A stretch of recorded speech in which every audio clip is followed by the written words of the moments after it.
Bail was set at $300,000 today for Dances with Wolves actor Nathan Chasinghorse. He is charged with sexually abusing and trafficking Indigenous women and girls in our state, including at least one victim under 16.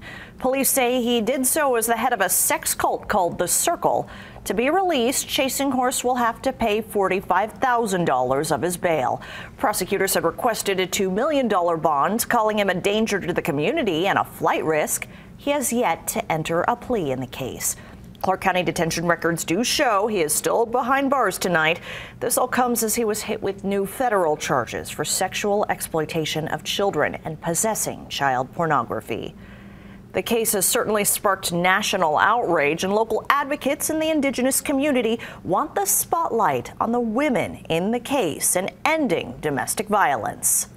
My mother's name is Deborah Blackcrow. She is Oglala Sioux. Her smile, she had such an infectious laugh, and she was gone by March of 1997. Deanna Blackcrow's mother was 38 and pregnant when she was killed by her husband. In her memory, she founded Her 38 Roses, helping Indigenous women escape domestic violence. The sex trafficking case of Nathan Chasinghorse and accusations from a growing number of women across the country has struck a chord in the Indigenous community. I definitely think it strikes a nerve because my mother's murderer just got out of prison last year. They are children.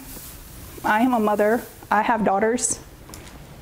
I couldn't even imagine what they're going through right now. I couldn't imagine what their families are going through right now. There is a lot of fear, and you have to have a lot of courage to stand up against your abusers. The justice movement for murdered and missing Indigenous women has garnered national attention and federal action to help. More than 4 in 5 Native persons have experienced some form of violence, including violence from a partner. It's just a lack thereof, especially in the Indigenous community. The protocols, the resources, the support groups, things that should be available. Deanna and other advocates help Indigenous women in Nevada get the resources they need, and even created a support group for families. It's really important that these girls, that we rally up and stand up for them, because it is definitely hard and courageous of them.